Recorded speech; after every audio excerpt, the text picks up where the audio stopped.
So it's my pleasure to announce Professor Barry Simon in our today's lecture of the Rocky Mountain Mathematical Physics Seminar.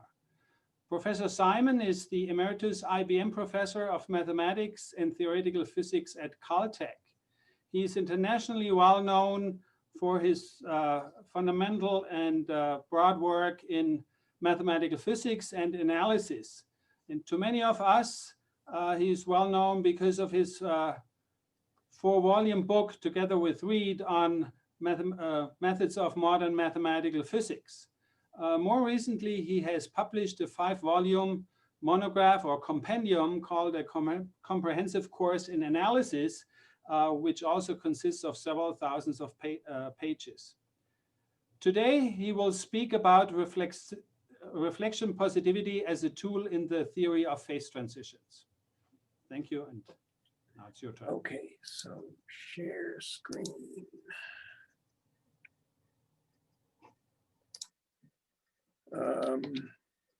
Can you see the shared screen? Because I didn't get the usual. No, not yet. Now it's okay. Now you should be able to see it. Yes, now I have it. Okay, spotlight. Yeah. Okay, so today I'm going to talk about the announced subject. This year we actually celebrate the 100th anniversary of the Ising model, which was named after Ernst Ising, who was only 20 in 1920. But in fact, he only published his thesis, after which the model takes its name, in 1925. But the model first appeared in a 1920 paper of his advisor, Wilhelm Lenz, who gave the model to his student to study further. Ising solved the model in one dimension. Nowadays, this would be a student exercise in transfer matrix method in statistical mechanics. And in his thesis, he wrongly claimed there was no phase transition in 2 dimensions. So those are the 2 things that were in his thesis. For this, his name is one of the most commonly quoted names in physics. But as Elliot Lieb is fond of pointing out, history had its revenge. His name is originally Ising, as I pronounce it. This is an affectation I picked up from Elliot, but it's widely mispronounced as Ising, not Ising. Although I heard the following story. In the late 1930s, he moved to the US. He was Jewish and he wanted to escape the Nazis. And he lived a long time, and much of his life he was at a university in Peoria, Illinois. And I've heard that Michael Fisher actually made a point of visiting him, and Ising said, well, in fact, when he came to the US, he wanted a less German name. So he actually changed the pronunciation of his name from Ising to Ising. So probably the American mispronunciation is appropriate.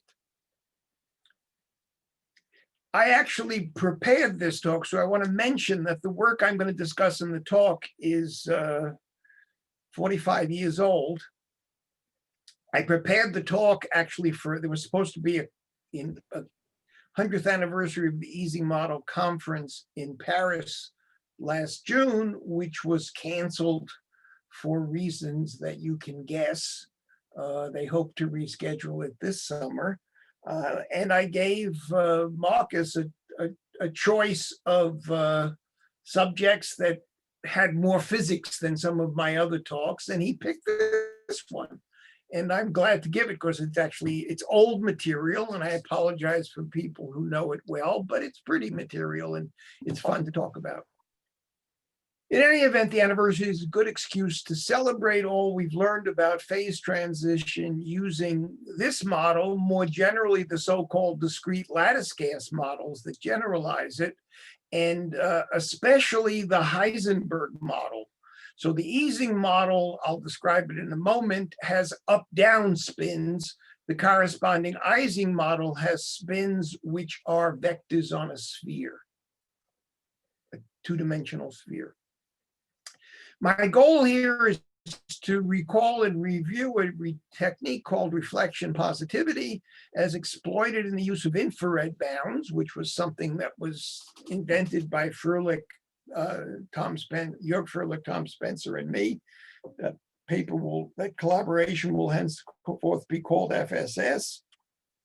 And we used it to prove phase transitions in the classical Heisenberg model, and I'm going to try to describe our proof here today.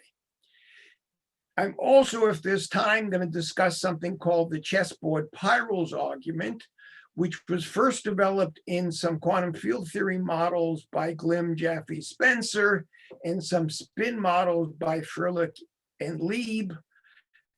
And both methods were then extensively studied in a series of papers by Fröhlich, Israel, Lieb, and myself, henceforth FILS.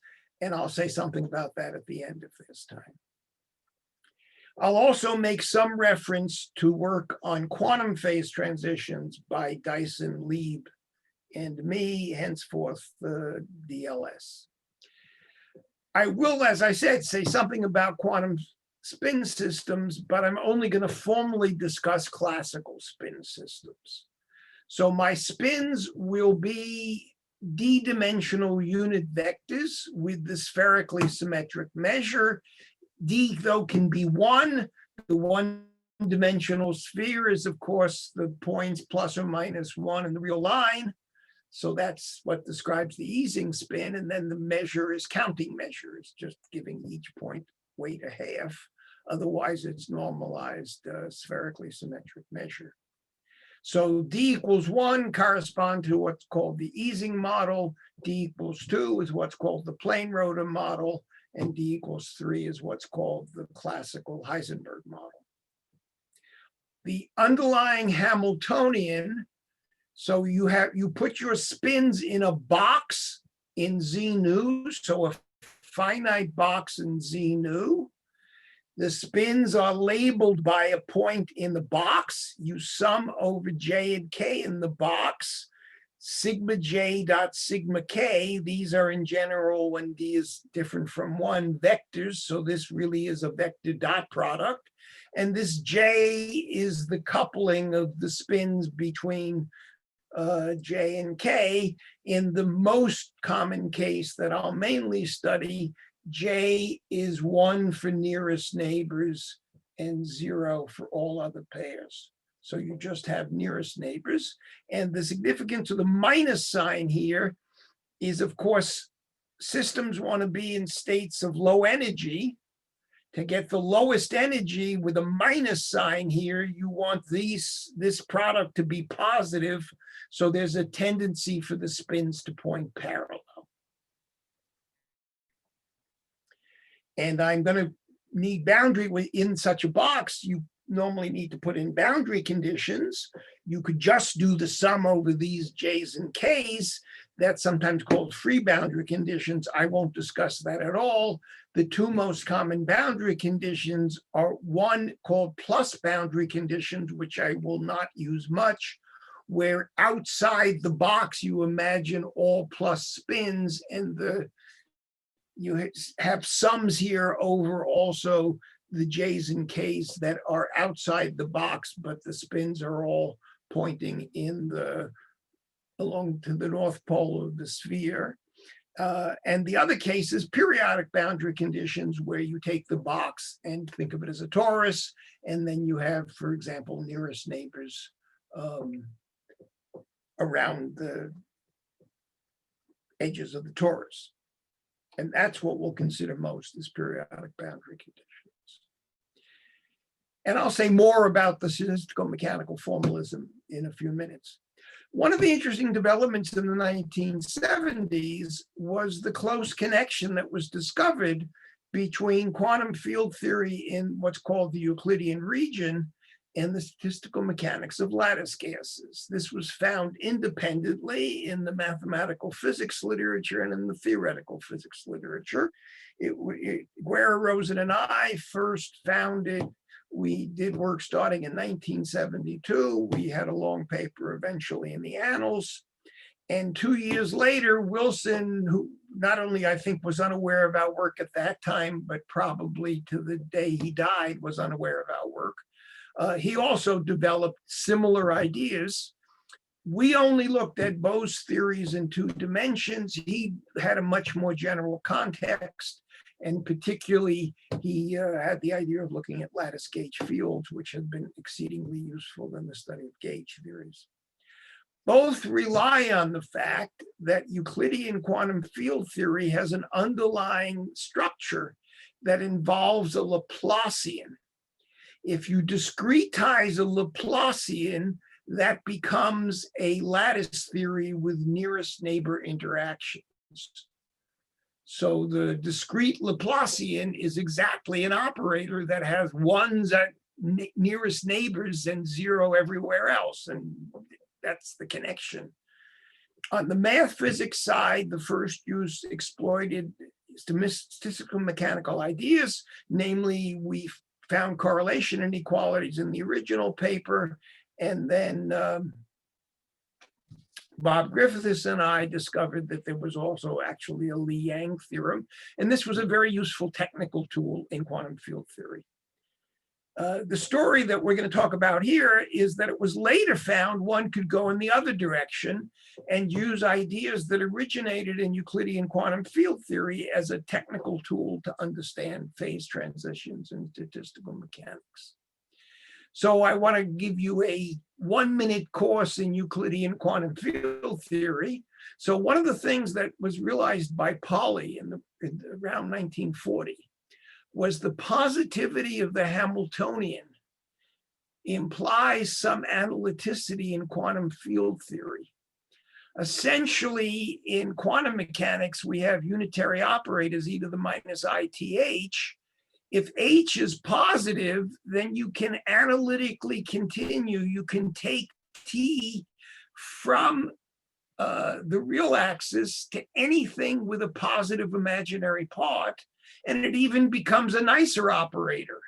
Indeed, if you make t purely positive imaginary, then this is a bounded self-adjoint operator.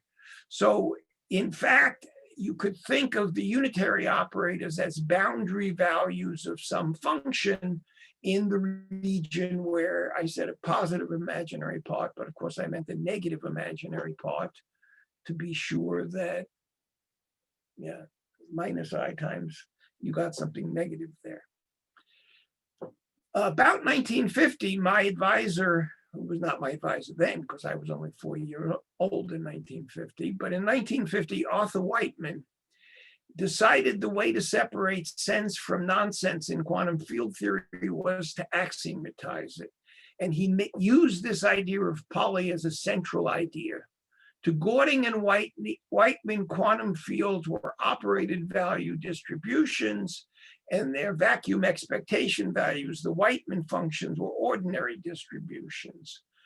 What Whiteman realized, exploiting Pauli's idea, was that in turn, the axioms that were quite natural implied that these functions, these distributions, were actually boundary values of analytic functions whose region of analyticity could be extended using relativistic invariance and permutation symmetry.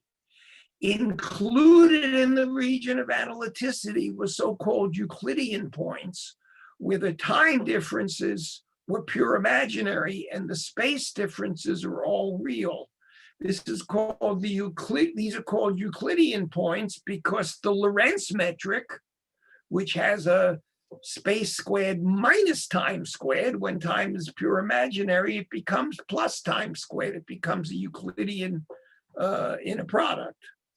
Lorentz invariance then turns to Euclidean invariance on the set of invariant points, and the analytically continued Whiteman distributions continue to the Euclidean region are called Schwinger functions because Schwinger was the first person to actually systematically point out how useful these things would be. Just as Mark Kotz had realized path integrals could be made precise for pure imaginary times, in 1971, Nelson realized, by path integrals here I mean Feynman path integrals, Nelson realized that one could use path integral ideas to try and construct interacting Euclidean quantum field theory. And a key issue became how to go from Schwinger functions back to Whiteman functions. He realized a key issue was what we now call Nelson's semantic positivity. He found a set of axioms that allowed him to go from a Bose Euclidean field theory, which was a commutative probabilistic framework, back to Whiteman fields. It depended on a positivity condition first found by Zemancic. That's why it's called Nelson's semantic positivity. And it allows the setup of an underlying probability space. He also had a Markov condition that produced a semigroup, and that's how he got a Hamiltonian. A lot of mathematical analysis, of course, is you find something positive, you form it into product, and you exploit the Schwartz inequality. That's probably half of all analysis. And that's what we'll eventually do with reflection positivity, which I haven't told you about yet. For later purposes, I just want to note in passing that Guerra, Rosen, and I combined NS positivity and hypercontractivity and integration, got some estimates on a square pattern that we named checkerboard estimates that will be relevant later. Sorry, we dubbed them, yes, checkerboard estimates. Nelson axioms had lots of weaknesses. First of all, they only worked for scalar Bose fields, and while you could imagine some form for vector Bose fields, it wasn't clear how to formulate them when you had fermions. Secondly, they involved Schwinger functions on coincident points, and in their framework for things to work, you actually had to have a function at the coincident points, or not to at least have integrable functions at coincident points. And in general, you could imagine quantum fields where singularities were more severe. And finally, while not essential, they were not known to be equivalent, and certainly were not equivalent to Whiteman axioms, so they would only hold in some situations. In 1972, Ostwald and Schroeder remedied all these. They found a set of axioms for Schwinger functions that are equivalent to the Whiteman axioms, and that the Schwinger functions of any quantum field theory obeying the Whiteman axioms obeyed the Schwinger. And conversely, they showed a way of reconstructing a quantum field theory given a set of Schwinger functions obeying the Ostwald-Schroeder axioms. And coincident points didn't enter, and their axioms could be described for any statistics and any spins. So it really gave you an equivalent formulation. One of their axioms is a positivity condition.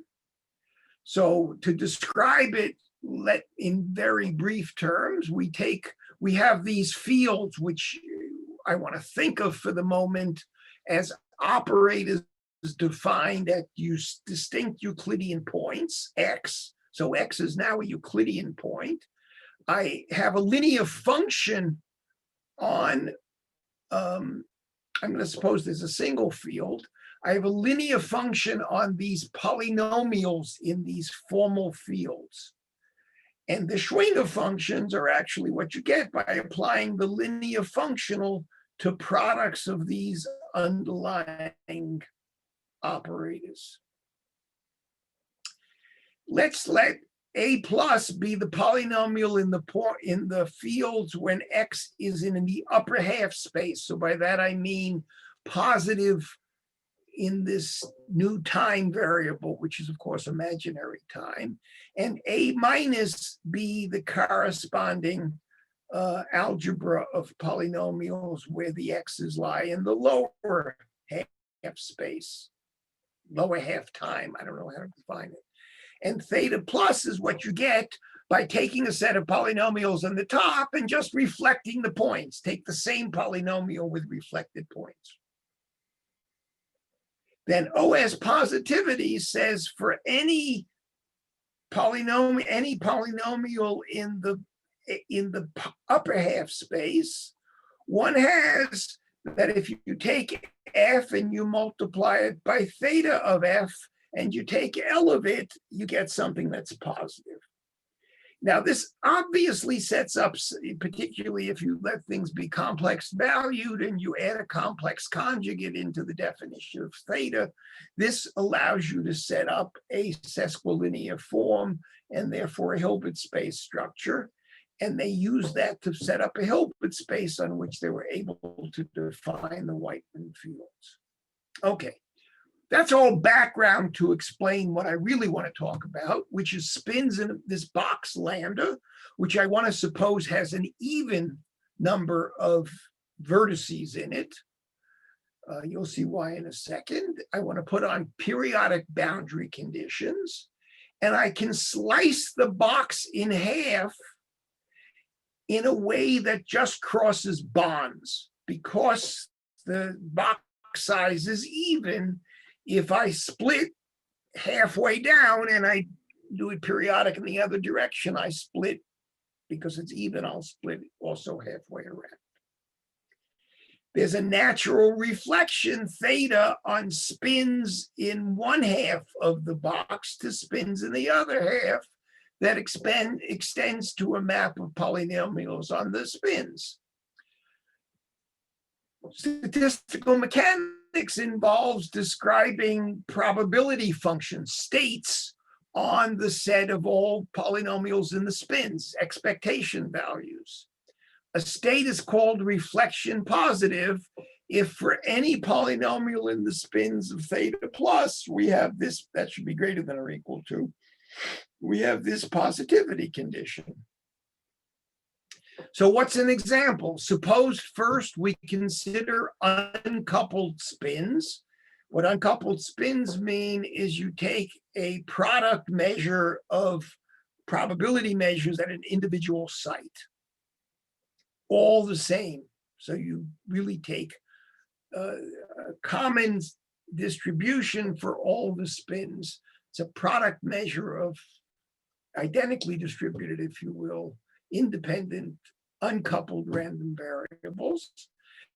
Then, of course, theta of A times A, since it's a product measure, is just the expectation value of A times the expectation value of theta A, which gives you expectation of A squared, which is positive. So uncoupled spins give you a reflection positive interaction. Suppose now you have a Hamiltonian that's of the form some function of the spins in the upper half plane, function of spins in the lower half plane, and then a product of this form. If you think about this nearest neighbor coupling that I mentioned, right? For the nearest neighbor coupling, A represents all the interactions between spins in the upper half plane. Theta of A is then the corresponding interactions in the lower half plane. What's left over are interactions between spins in theta plus and a neighbor in lambda minus. And those two spins are thetas are related by reflection. So the Hamiltonian for that model is exactly has exactly this form. If you start out with an unperturbed measure like the uncoupled spins, which is reflection positive, and you form the Gibbs state, so statistical mechanics says you should form the true state by taking your unperturbed state and you put in the Hamiltonian, and the expectation of some operator is exactly of this form. Now, if you think about it, since theta is an algebraic morphism, the exponential of A, so in here, you're going to, in e to the minus h, you're going to get an e to the A plus e to the theta of A. That's just x of A times theta of x of A. And then you're going to get an e of this, which is exactly of this form. And if you expand this into power series, into a Taylor series, you just get products of something and theta of the same something. So when I expand out this numerator by doing Taylor expansion just on this piece, I exactly get something that's an object and a theta of the same object. And so I will still have reflection positivity. So one immediate consequence of what the argument I just gave you is that if you have a decomponent vector spin model with isotropic or even non-isotropic nearest neighbor ferromagnetic interactions, it's reflection positive. And as was noted by Froelich, Israel, Lieb, and Simon, many long-range interactions are also reflection positive. I'm going to skip this except to refer to it later. There's some natural condition on this that's never true for finite range interaction, but is often true for infinite range.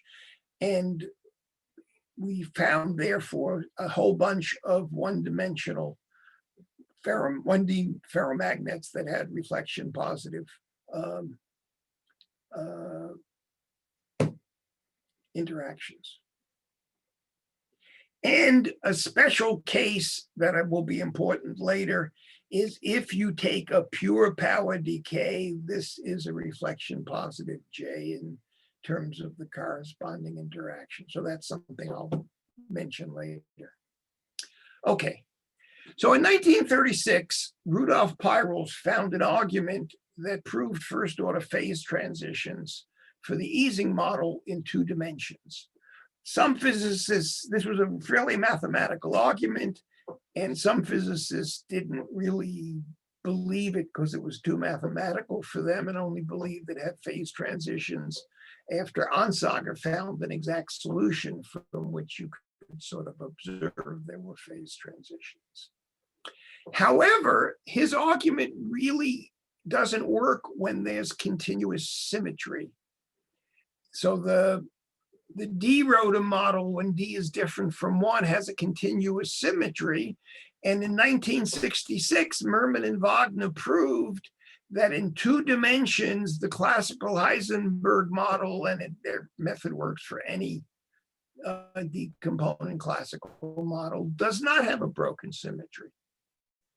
So there are no phase transitions, and I'm going to be a little vague about what a phase transition is.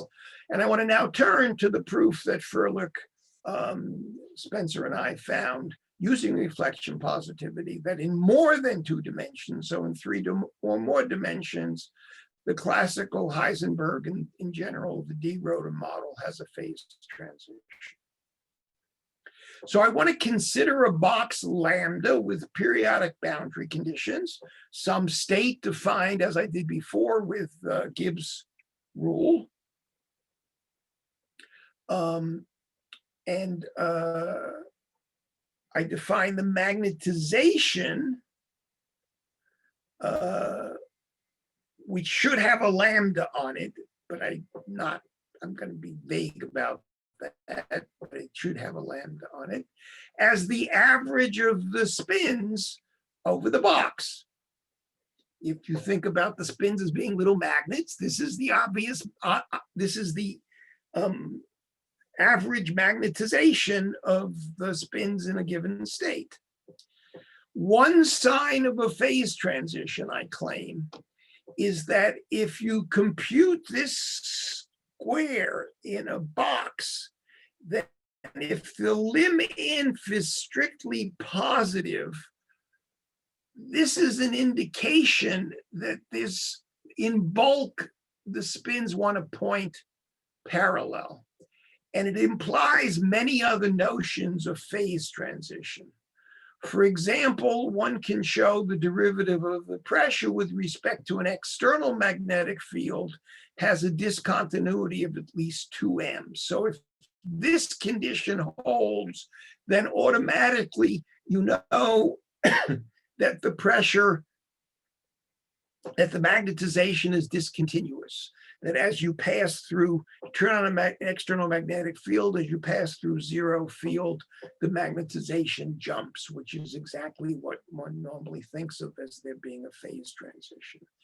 There's a different notion. There's a notion of de Bruijn, Lieb, and Lanford and Ruel, that multiple equilibrium, that defines equilibrium states, and then a phase transition is described in terms of there being multiple equilibrium states, and it's easy to see that's also implied by this condition. Okay, so let's fix my box lambda for a moment and let lambda star be the dual lattice. So lambda star has points P so that this is an orthonormal basis. So the P's are multiples of 2 pi over the length in each given side. So the P's are vectors which are of the form integer divided 2 pi times an integer divided by, and in some sense, the way they're defined is as when you go over a full period, this becomes 2 pi. So these are periodic functions defined on all of space with period the size of the box. And this is an orthonormal basis for little L2 of lambda. And one defines Fourier spin wave variables by essentially taking in this basis the Fourier transform or Fourier series of the corresponding spins. And you define the spin wave expectation. So instead of taking the expectation of sigmas, you take the expectation of the spin wave objects, which if you expand the sum and use the fact that this is only a function of the difference, you exactly, right, this sum has, of course, there are two, if you go back to the previous, there's a single 1 over lambda, but you get a sum over all alpha and beta of exactly this, because a given alpha beta occurs lambda times, and you have translation invariance. This is exactly the Fourier transform of the ordinary 2-point function. In particular, what I define to be the magnetization was not sigma hat. The magnetization had a 1 over lambda, and when P equals 0, you have a 1 over square root of lambda. So the magnetization is lambda to the minus half sigma hat. So m squared is lambda inverse times this spin wave expectation at P equals 0. Now, since the sigma hat are components of this function in an orthonormal basis, the Plancherel or whatever possible, whatever, however you want it, or Fourier, however you want to define it, the sum of the square of the Fourier transform over all points in dual space is the same as the sum over the ordinary space. These are all unit vectors, so this sums up to lambda. Since there are this number of values of P, I have this many numbers which sum up to lambda. So normally one expects each G lambda of P to be of size 1, and that's in fact true at high temperatures. But the condition of there being a phase transition, I said, was that when P equals 0, this had to be of order lambda. So a macroscopic portion of all these many spin waves has to be in 0 momentum, and this allowed us to interpret a phase transition as essentially due to a Bose condensation of spin waves. The key to the proof of what we, of our proof was what we dubbed an infrared bound. That's a bound we proved that for P different from 0, one has this condition, G lambda of P. D, I remind you, is the number of components. Beta is the inverse temperature. It appears in the e to the minus beta h. And EP is the so-called spin wave energy. It's given by this combination, which is quite natural. It's the Fourier transform of a Hamiltonian I'll write down shortly. It's basically the Fourier transform of the nearest neighbor coupling with a constant added to make sure everything is positive. It, of course, vanishes as the minimum value occurs at P equals 0. So the idea of our proof in the de-Rhoda model, we actually did an infinite volume argument. I'm going to give you a slightly different form that was used in some of the later works. So first, we'll show that an infrared bound implies a phase transition. Then I'm going to introduce an estimate called Gaussian domination and show that Gaussian domination is implied by reflection positivity. And finally, I'm going to show that Gaussian domination implies infrared bounds. So the proof is logically reflection positivity implies Gaussian domination, implies infrared bounds, implies phase transitions. But I'm going to do this step first, this step second, and this step third. So by the sum rule in the infrared bound, so if you think about it, the sum rule, the M, right, there was a sum rule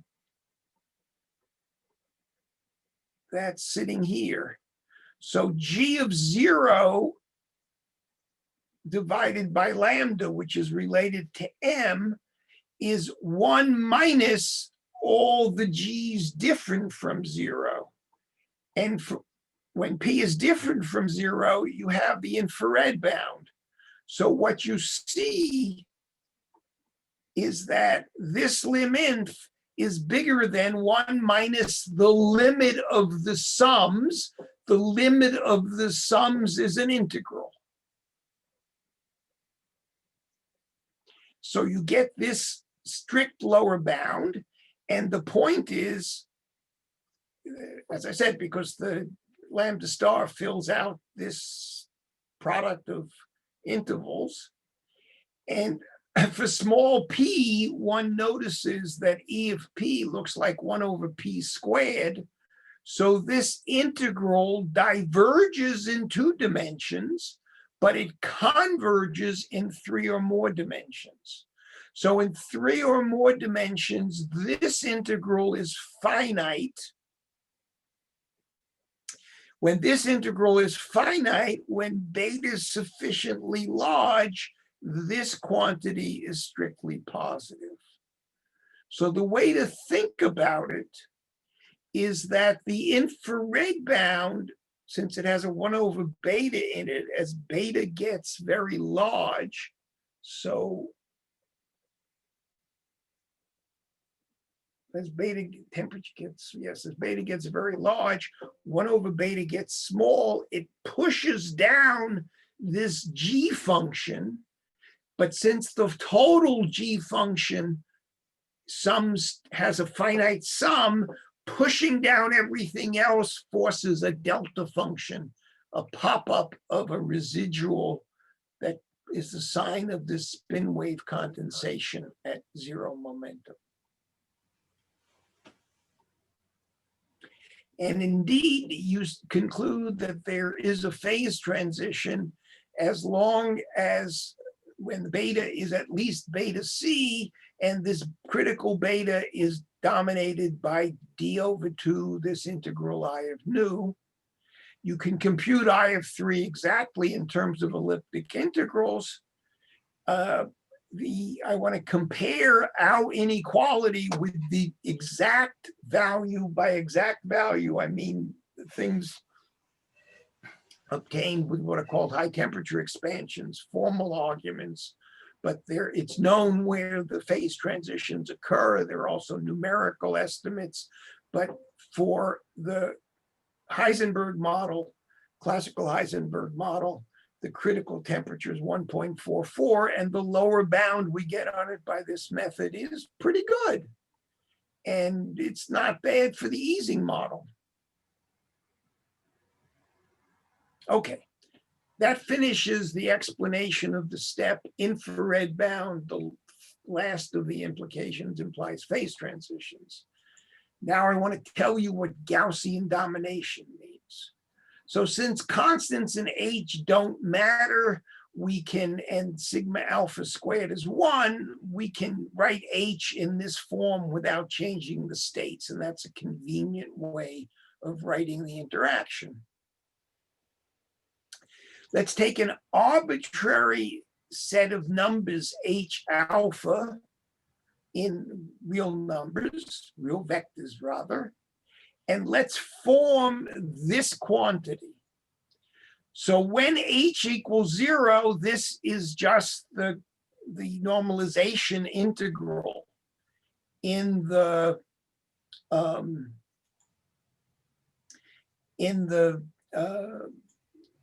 Gibbs formula. But I put in this extra term, and I guess that should be a plus sign, and that should be a gamma. So there's two typos here. That's plus and that's gamma. Gaussian domination is the statement that for all choices of H, Gaussian domination says H equals 0 is a point where this function takes its maximum. It's something we found. I'm going to show you how to prove it. So I now want to explain how reflection positivity implies Gaussian domination. So you split your box in half. Given an H, we let H plus be the the value you get by restricting H to lambda plus and reflecting it to the other side. And H minus is what you get by restricting your original H to lambda minus and reflecting it to the lambda plus side. Then reflection positivity implies this kind of Schwarz inequality. Because you can expand Z in a power series. If you expand Z in a power series, you exactly, and now use Schwarz on an individual, on this. You first use Schwarz on each term in this, in the Taylor series, and then you apply Schwarz on the Taylor sums, and you get this is bounded by two sums that are two Z's that you get that essentially. So this is really just reflection positivity and the Schwarz inequality.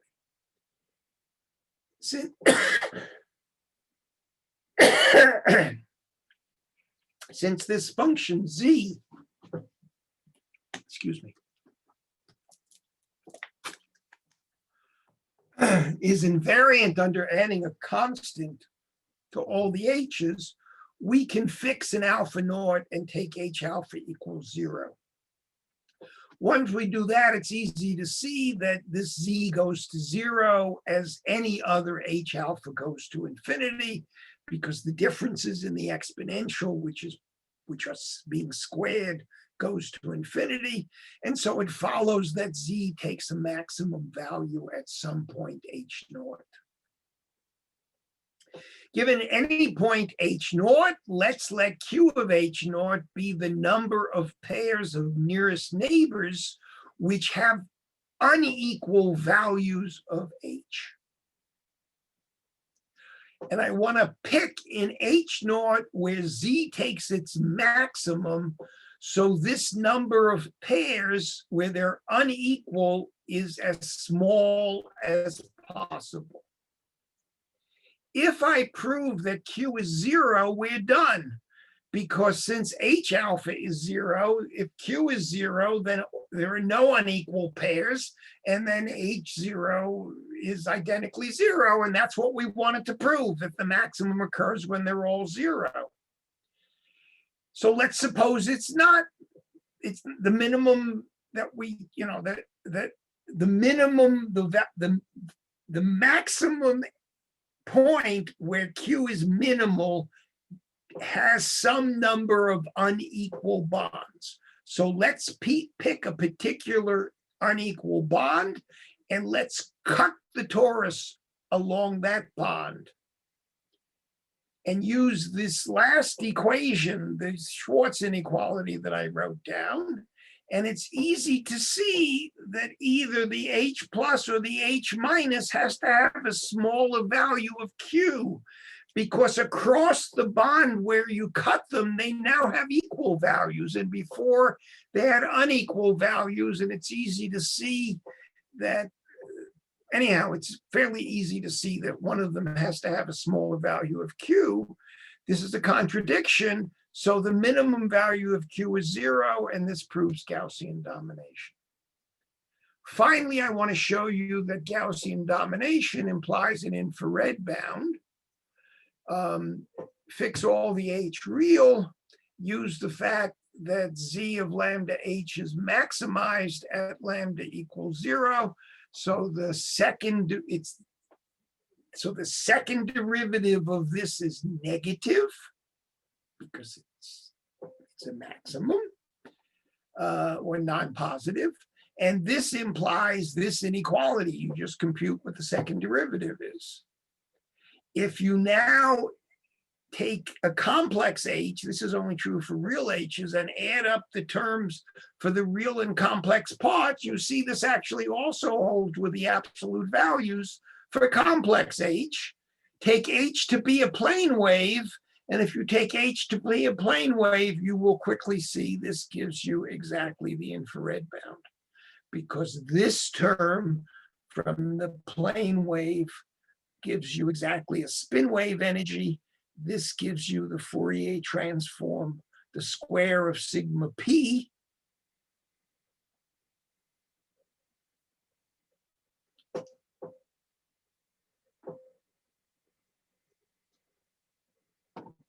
And when you have to, of course, normally, when you make all the arithmetic, you discover that you get the infrared bound from this.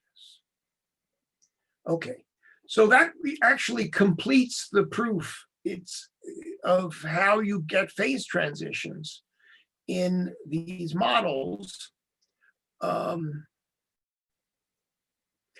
think, given the time factors, I'm going to skip the discussion of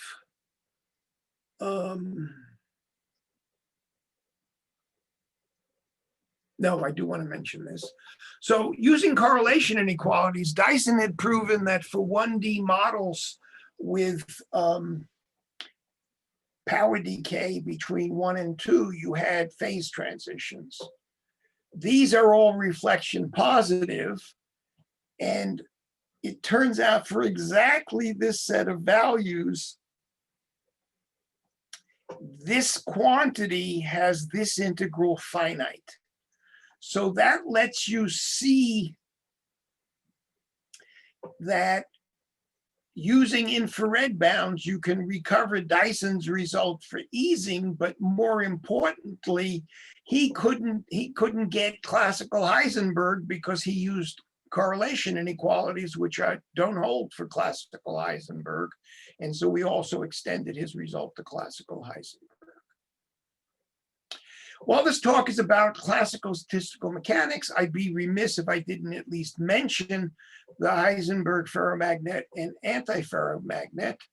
I will focus entirely on the DLS results. I do want to note there's a nice online bibliography of Kennedy and Knottendale if you want to learn about more recent work. The point is that in the classical case, the Heisenberg ferromagnet and antiferromagnet are equivalent. if you flip the spins, at least on a square lattice, if you flip this, which is bipartite, if you flip the spins at every other site, then that turns the antiferromagnet into the ferromagnet. But this is not true in the quantum case, essentially because the flipping of spins is not implemented by a unitary operator.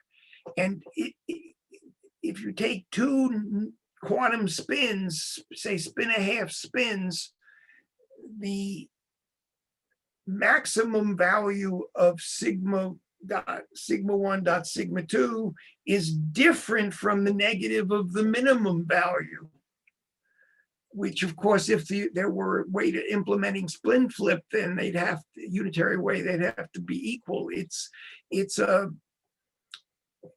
The ferromagnet and antiferromagnet are different.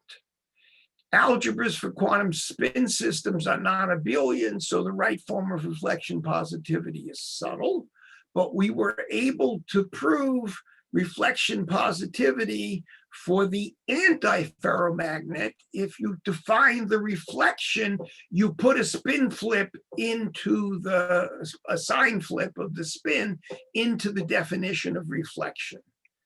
And in this way, we were able to prove phase transition. The spin had to be either 1 in 3 dimensions or large enough spin a half in large dimension. A few years later, the more general spin a half result in 3 dimensions was handled by Kennedy, Lieb, and Sastry. The naive notion didn't work for the ferromagnet, but we thought we'd found a clever way around it. And we had a physical review letter that announced phase transitions in both the ferromagnet and the antiferromagnet. But Froelich found an error. If there's time in the questions, I can explain. It's a dramatic story, how he found it. And it's embarrassing. We had a false result.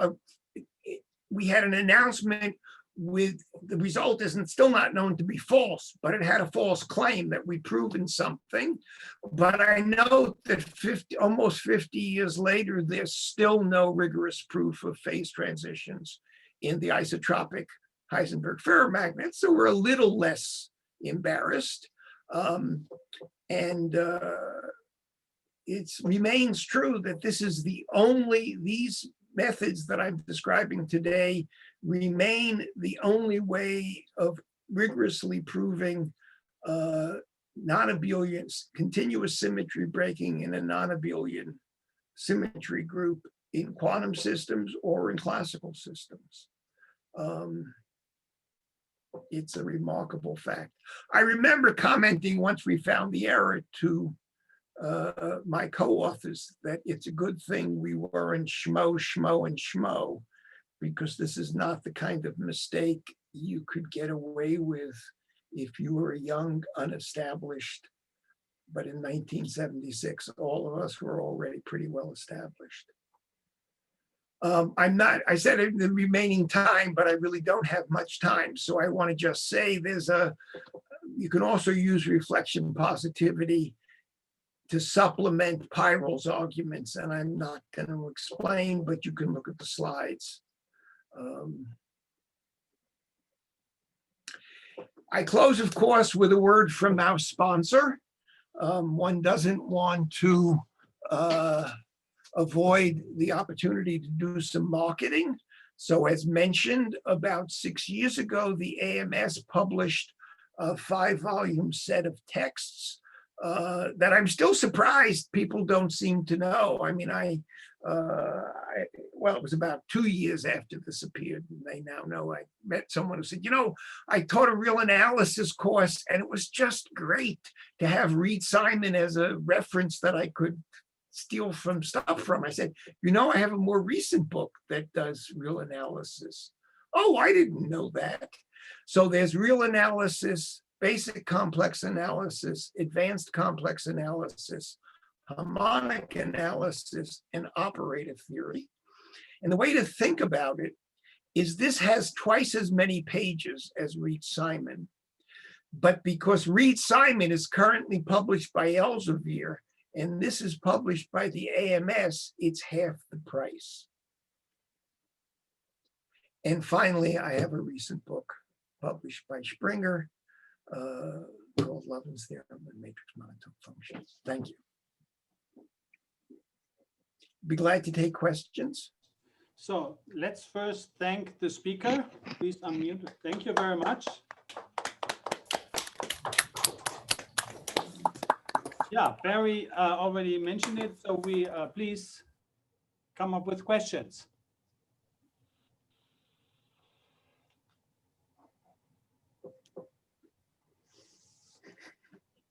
Are there questions? I have a question. Yeah.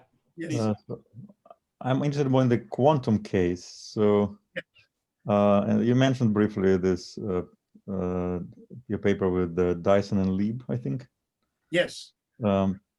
So, what's the analog of this inequality? Because inequality that you showed about spin wave, well, basically spin waves approximating given contribution. It seems Correct. like So the point is you don't get the inequality for a thermal expectation. The real issue is the thermal expectation has the two spins with an e to the minus h. And there's a, because things don't commute, right? One way of thinking about it is there's something called the KMS condition. The KMS condition says a certain function is analytic in a strip, and the thermal expectation corresponds to you take the strip and you look at the points 0 and 1, the thermal expectation corresponds to 0, and the 1 is a thermal expectation with things inverted, and we define something which we call the Duhamel two-point function, which involves the integral of this along the real axis. So in some sense, it's a thermal expectation, but in which you have an e to the minus theta beta h between the two spins, and then an e to the 1 minus theta, and you would integrate over theta. So the natural infrared bound involves this Duhamel two-point function. And then you need some inequalities that relate thermal expectations to Duhamel two-point functions. And those turn out to have funny tangents in them, and the spin and beta enter in a certain way. And we were unable to handle spin a half because this extra inequality that you need that relate thermal expectations to Duhamel two-point functions didn't quite work, give us what we needed. But there are a number of extra complications that I didn't mention at all. But the key thing is that somehow this Plancherel rule holds for the thermal expectations, because once you flip some h, partial e to the minus beta in between, you no longer have the sigma squared as 1. And so it turns out you have these two objects and you need to do a number of gymnastics. It's a much more complicated argument. I guess Duhamel pairing is the same as linear response, like this Kubo-Bogolubov something. It's certainly, yes, it's certainly true that linear meaning. response also uses, I think, similar objects, correct. It just has a physical meaning too. Yeah, it's not just a device for proving. No. It's a very natural object. It's not just a device. It's natural from the. No, absolutely, it's a very natural object, but it doesn't have the sum rule that we needed. Okay. But it's this natural object that you get the inequality for. Thank you. Further questions? But let me make one other remark. So for the ferromagnet, basically you can't define positivity basically, well, it would take too long to describe, but I'll at least tell you the story. So we had the announcement, we wrote the paper, submitted it to the, probably it was Advances in Math, and Jörg Furlich gave a course out of this paper. And we got the galley proofs, which we corrected, Lieb and I. Don't remember if Dyson was there for that. He may have given us permission to, and put it in the mailbox there used to be this mailbox in the physics department that was sort of half open. And late in the afternoon, we did this early afternoon, late in the afternoon, Jörg had just taught his course and he walks into Elliot's office and says to Elliot, I don't understand why such and such is true. Elliot says, I don't know, let's go ask Barry. So they come to me and Jörg says to me, I don't understand why such and such is true. And I think about it for 5 seconds and I go, and we ran down to the mailbox and got the galley proofs out of the mailbox. Now, I'm sure we could have called them up and took them out and told them we were going to have to write a corrected paper and it would take a few days. But it was very dramatic because it was just at the point we put the galley proofs in the mailbox. Oh, okay. Thank you. Yeah, are there other questions? I like your background, Anton. Oh. I think it's nicer than mine. I have one question too. Reflection positivity is also very important in quantum field theory. I mean, as you have mentioned, are you aware of some recent developments in this regard? I mean, I don't know exactly, but to my knowledge, I mean, with all these 5.4 developments, and there have been recently some new ones, does that play a role in there? I have not kept up with these recent developments, I'm embarrassed to say. So I don't know. Okay. That's fine. Okay. Any other questions? So if not, then let's thank the speaker again, please, everybody.